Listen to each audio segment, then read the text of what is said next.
সীমান্ত হত্যার তীব্র প্রতিবাদ জানিয়ে তা বন্ধে দ্রুত পদক্ষেপ নিতে ভারত সরকারের প্রতি আহ্বান জানিয়েছেন স্থানীয় সরকার মন্ত্রী মির্জা ফখরুল ইসলাম আলমগীর। পাশাপাশি গঙ্গা চুক্তি নবায়ন করে বাংলাদেশের পানির হিস্সা বুঝিয়ে দেওয়ার আহ্বান জানান তিনি। বিকেলে কেন্দ্রীয় শহীদ মিনারে ফারাক্কা বাঁধ নিয়ে ভাসানী পার্টির আলোচনা সভায় বিএনপি মহাসচিব এসব কথা বলেন। মোহন ইসলামের প্রতিবেদন।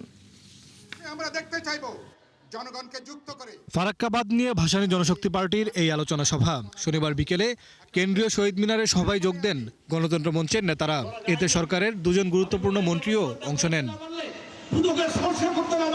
সভায় নেতারা ফারাক্কা বাঁধ নিয়ে মাওলানা আব্দুল হামিদ খান ভাসানীর ভূমিকার কথা তুলে ধরেন।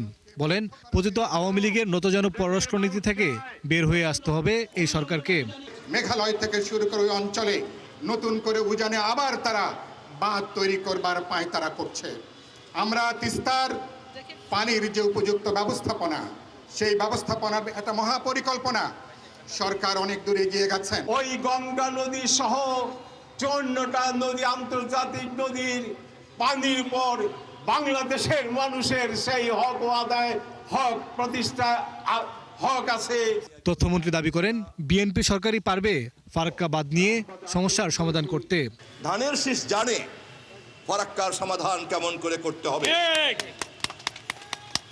ধানের শীষ যেমন করে এবারের নির্বাচনের জনগণের স্বতঃস্ফূর্ত রায়কে পেয়েছে, দেশি বিদেশি সকল শক্তির সমর্থনকে পেয়েছে, ঠিক সেই ধারাবাহিকতাতেই ধানের শীষ ফারাক্কা সমস্যার সমাধান ইনশাআল্লাহ করবে।